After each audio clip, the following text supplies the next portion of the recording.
இந்த கதை உத்தராகண்டோட அமோல சேர்ந்தது. அவன் ஒரு டாபாவுல வேலை செஞ்சுக்கிட்டே தன்னுடைய பொழப்ப நடத்திட்டு இருந்தான். அப்புறம் கூடவே படிக்கவும் செஞ்சான். சொல்ல போனா அமோலுக்கு இந்த உலகத்துல யாருமே கிடையாது. அவனுடைய அம்மா அவனோட சின்ன வயசுலயே இறந்துட்டாங்க. அப்புறம் அவனுடைய அப்பா குடிபோதைக்கு அடிமையாகி தன்னுடைய வாழ்க்கைய முடிச்சுக்கிட்டாரு. அதனால அமோல் மொத்தமா தனி ஆளா ஆயிட்டான். அம்மா, அப்பா, நீங்க 2 பேரும் எங்க இருந்தாலும் சந்தோஷமா இருப்பீங்க. அந்த விஷயம் எனக்கு நல்லாவே தெரியும். நான் பேசுறத நீங்க நிச்சயம் கேட்டுட்டு இருப்பீங்க. உங்ககிட்ட ஒரு சந்தோஷமான விஷயத்த சொல்லணும். இன்னைக்கு தான் என்னுடைய ரிசல்ட் வந்துச்சு. அப்புறம் நான் நல்ல மார்க் எடுத்து பாஸ் ஆயிட்டேன். இப்போ டெஹ்ராடூன்ல நான் ஹோட்டல் மேனேஜ்மெண்ட் கோர்ஸ் பண்ண போறேன். நிறைய பணம் சம்பாதிக்க போறேன். அப்புறம் ரகு சித்தப்பா கிட்ட நம்ம ஹோட்டலை அடமான வச்சோம்ல, அதை கண்டிப்பா மீட்டுடுவேன்.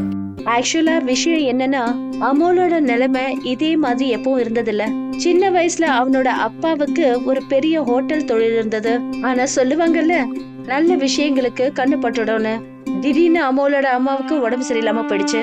அவங்களோட நிலைமை ரொம்ப மோசமாயிட்டதுனால அமோலோட அப்பா எல்லாத்தையும் விற்க ஆரம்பிச்சாரு. அவ்வளவு ஏன், அவங்களோட ஹோட்டலை கூட அவங்க அடமானம் வச்சுட்டாங்க. அந்த பணத்தை வச்சு அமோலோட அம்மாவுக்கு வைத்தியம் பார்க்க நினைச்சாங்க. ஆனா கொடுமை என்னன்னா, எவ்வளவோ முயற்சி பண்ணதுக்கு அப்புறம் கூட அம்மாவோட உயிரை காப்பாத்த முடியல. இந்த வழிய மறக்கிறதுக்காக அமோலோட அப்பா குடிக்க அடிமையானாரு. அமோல், அமோல், கொஞ்சம் இங்க வாயேன். என்னங்கப்பா? நீ சாப்பிட்டியா? இல்ல, இன்னும் சாப்பிடல. ஏன்? நீங்க வருவீங்கன்னு எதிர்பார்த்துட்டு இருந்தேன். வாங்க, உள்ள வாங்க, உங்களுக்கு சாப்பாடு எடுத்து வைக்கிறேன். ஆடு, அந்த சாப்பாடை சாப்பிட்டு என்ன பண்ண போறேன்? அந்த சாப்பாட்டில் உங்க அம்மாவுடைய கைப்பக்குவம் கிடையாது. ஒவ்வொரு நிமிஷமும் அவ இல்லைன்ற குறை எனக்கு தெரியுது. ஆனா அப்பா, அதுக்காக இப்படி குடிக்கிறது நல்லது கிடையாதுல்ல. நீங்களே உங்களை அழிச்சுக்கிட்டீங்கன்னா என்னுடைய நிலைமை என்ன ஆகிறது? ஆமா, நீ சொல்றதும் உண்மைதான்.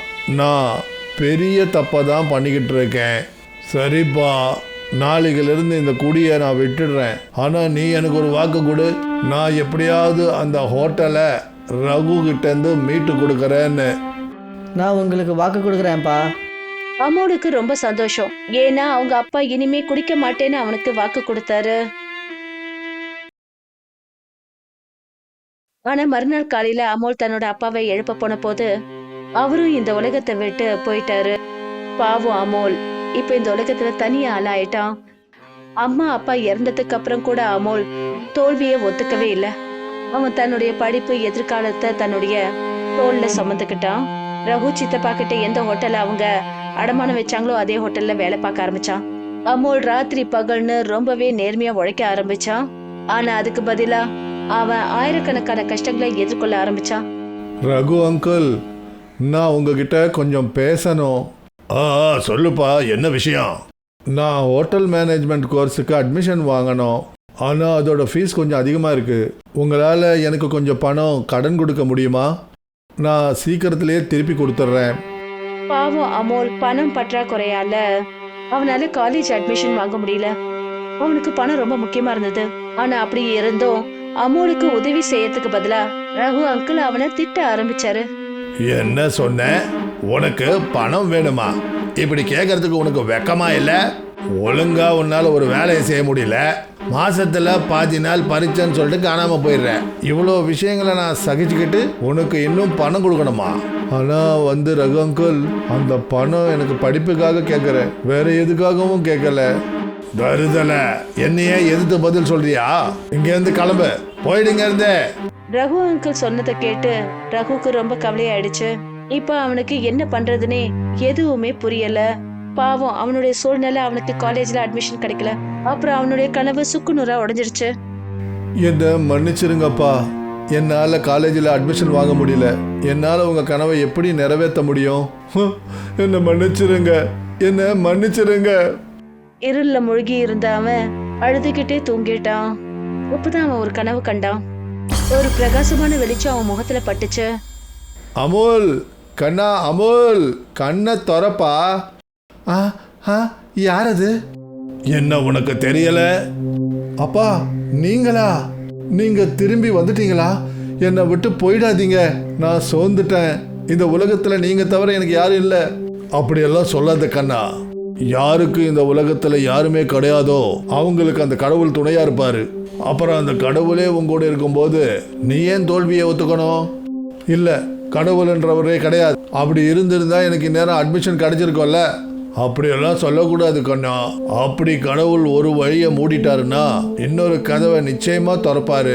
ஆனா அதுக்காக நீ ரொம்ப தைரியமா இருக்கணும். ஒரு விஷயத்த ஞாபகம் வச்சுக்கோ அமல், நமக்கு சமயத்துக்கு முன்னாடியும் சமயத்துக்கு அப்புறமும் எதுவும் கிடைக்காது. அப்பதான் இன்னொரு பிரகாசமான ஒளி தோன்றுச்சு. அப்ப அமோலோட அப்பா மறைஞ்சிட்டாரு. அமோல் பயந்து போய் தூக்கத்திலிருந்து எழுந்தான். ஆனா இப்ப அவனுக்கு கவலை இல்ல. இப்ப அவனோட முகத்துல ஒரு புது பொலிவு இருந்தது. அவன் தன்னுடைய அப்பா சொன்னதை ஆழ்ந்து யோசிச்சான். அப்புறம் இந்த கஷ்டத்தை எதிர்த்து போராடணும்னு முடிவு பண்ணான். மறுநாள் அமோல் எப்பவும் போல ரெடியாகி ஹோட்டலுக்கு போனான். ஆனா அங்க போனதுமே அவன் என்ன பார்த்தானா, ஹோட்டல்ல பயங்கரமான கூட்டம் நின்றுட்டு இருந்தது. அவனுக்கு எதுவுமே புரியல. அதாவது எல்லாரும் தன்னோட வேலையை விட்டுட்டு எதுக்காக இங்க கூடியிருக்காங்கன்னு. அவன் எப்படியோ அந்த கூட்டத்தை தள்ளிக்கிட்டு ஹோட்டலுக்குள்ள போனான்.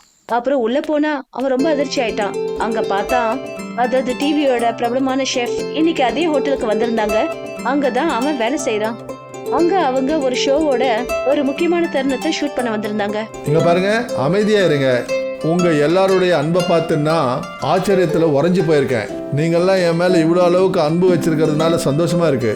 இப்போ நாம வேலையை பத்தி பேசுவோம். ஆக்சுவலா எங்களுடைய ஸ்பெஷல் எபிசோட ஷூட் பண்றதுக்காக தான் இங்க வந்திருக்கோம். இந்த எபிசோட்ல நாம இந்தியாவோட வெவ்வேறு லோக்கல் ஹோட்டல்ஸை விசிட் பண்றோம். அப்புறம் அங்க இருக்கிற குக்கை ஒரு டிஷ் செய்ய சொல்லி டாஸ்க் கொடுப்போம். யார் அந்த டாஸ்கை எல்லாத்த விட நல்ல முறையில் யார் செய்கிறாங்களோ அவங்களுக்கு எங்க கூட சேர்ந்து வேலை செய்யற வாய்ப்பு கிடைக்கும். ஷெஃப் சொன்னதை கேட்டு அமோல் ரொம்ப சந்தோஷப்பட்டான். இது அவன் வாழ்க்கையில முன்னேறதுக்கான ஒரு அற்புதமான தருணமா இருந்தது. அப்புறம் அவன் இதை எந்த ஒரு சூழ்நிலையிலையும் இழக்க விரும்பல. ஷோவோட ஸ்பெஷல் செக்மெண்டோட ஷூட்டிங் ஆரம்பமாயிடுச்சு. அதுல பங்கெடுத்துக்கிறவங்க எல்லாருக்கும் ஒரு டாஸ்க் கொடுத்தாங்க. பீட்சா செய்யணும். அமோலும் அவனுடைய நண்பர்களும் முழு மனசோட பீட்சா தயாரிக்கிறதுல இறங்கிட்டாங்க. அமோலும் ரொம்ப உறுதியோட உழைக்க ஆரம்பிச்சான். வாவ், என்ன ஒரு காட்சி! நண்பர்களே, இதோ நீங்க பாக்குறது நம்மளுடைய எல்லா பங்கேற்பாளர்களும் பீஸா செய்யறதுல பிஸியா இருக்காங்க. ஆனா ஞாபகம் வச்சுக்கோங்க, அவங்க வெறும் பீஸா மட்டும் செய்யக்கூடாது, அவங்களுடைய ஆர்வத்தை பத்தி நமக்கு தெரிவிக்கணும். அப்பதான் இந்த சாதாரண டிஷ் ஒரு அற்புதமான அனுபவமா மாறும். அப்புறம் நமக்கும் கிடைப்பாங்க ஒரு அற்புதமான ஷெஃப். ஷெஃப் சொன்னதை கேட்டதும் அமோல் ஒரு நிமிஷம் அப்படியே நின்னுட்டான். அவன் பார்த்தான், மற்ற பங்கேற்பாளர்கள்லாம் வெறும் பீட்சா மட்டும் செய்யல, அதுல அவங்களுடைய புதுமையான ரெசிபியே இணைக்கிறாங்க.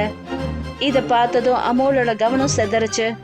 அவன் இப்ப என்ன பண்றதுன்னு அவனுக்கு எதுவும் புரியல. இந்த சந்தர்ப்பத்தை அவன் இழந்துருவோமோன்னு நினைக்க ஆரம்பிச்சான். அப்பதான் அவனோட மனசுல ஒரு எண்ணம் தோணுச்சு. நாம ஏன் இந்த பீஸாவை ஒரு வினோதமான முறையில பிரசன்ட் பண்ணக்கூடாது? அமோல் உடனே மைதா, பபிள் கம் மசாலா, சோடா அப்புறம் எலுமிச்சை சாறை மிக்ஸ் பண்ணி ஒரு புது பேஸ தயாரிச்சான். அப்புறம் அவன் அந்த பேஸ்ல மாம்பழம், துளசி, சீஸ், மூலிகை வகையான கீரைகள், அப்புறம் சில்லுன்னு டொமேட்டோ சட்னியை சேர்த்தான். கூடவே வகை வகையான காய்கறிகள், சாஸ் அப்புறம் மியானிஸையும் பயன்படுத்தினான். அதுக்கப்புறம் அமோல் மைதாவில இன்னொரு பேஸ தயாரிச்சான். அப்புறம் அத முதல் டாப்பிங்ல வச்சு நாலாபுறமும் ஒட்டினான். அப்புறம் நேரத்தை வீணடிக்காம அவன் அதை பேக் பண்ண ஆரம்பிச்சான். பெரிய அதிசயம் ஆயிடுச்சு. பேக் பண்ணதுமே பீட்சா பலூன் மாதிரி உப்ப ஆரம்பிச்சது. அத பார்த்தவங்க எல்லாரும் அதிர்ச்சி ஆயிட்டாங்க. யாருக்குமே எதுவும் புரியல அமோல் அப்படி என்னதான் செஞ்சான்னு. அமோலோட இந்த புது செயல்முறையை பார்த்து எல்லாரும் அதிர்ச்சி ஆனாங்க. இப்போ அதுக்கான பலனுக்கான நேரம் வந்துடுச்சு. ஷெஃப் எல்லாரும் செஞ்ச அவங்கவுங்க பீட்சாவை சாப்பிட ஆரம்பிச்சாரு. வாவ், என்ன ஒரு அற்புதம்! எல்லாரும் இந்த பீஸாவை அவங்கவுங்க ஸ்டைல்ல செஞ்சிருக்கீங்க. போட்டி இருக்கு. இப்போ அடுத்தது அமோலோட முறை. அமோலோட ஸ்பெஷல் பலூன் பீட்சா முன்னாடி வந்ததும் ஷெஃபோட கண்கள்ல ஒளி வந்தது. அவங்க இதுக்கு முன்னாடி இப்படி உப்பி போன கிறிஸ்பியான பீட்சாவை பார்த்ததில்ல. ஷெஃப் அமோலோட பீட்சாவை சாப்பிட்ட உடனே அவர் சந்தோஷத்துல துள்ளி குதிச்சாரு. ஏதோ காத்துல பறக்கிற மாதிரி. அந்த பீட்சாவோட சுவை ரொம்பவே அற்புதமா இருந்தது. நீங்க எல்லாரும் பார்த்தது போல இந்த ஸ்பெஷல் செக்மெண்டோட வெற்றியாளர் அமுல். அப்புறம் அமுலுக்கு எங்களோட சேர்ந்து வேலை செய்யற பொன்னான தருணம் கிடைக்குது. அமுல் கடைசியில வெற்றி அடைஞ்சிட்டான். அவன் ஷோவோட ஸ்பெஷல் செக்மெண்டோட வெற்றியாளர் ஆயிட்டான். அவன் ஒரு பிரபல ஷெஃபோட வேலை செய்யறதுக்கான வாய்ப்பு அவனுக்கு கிடைச்சது. அவனால காலேஜ் போக முடியாம இருந்திருக்கலாம். அவன் இப்போ ஒரு அப்படிப்பட்ட ஆள் கூட இருந்தான். அவரு ஒரு பெரிய ஆளா இருந்தாரு. அவர் மூலமா அமோல் நிறைய விஷயங்களை கத்துக்க முடிஞ்சது. இப்ப அந்த நாள் ரொம்ப தொலைவில் இல்ல. அமோல் அவங்க அப்பாவோட ஹோட்டல்ல திரும்பி வாங்கறதுக்கான நேரம். அப்புறம் அவங்க அப்பா அம்மாவோட கனவை நிறைவேற்றுவான்.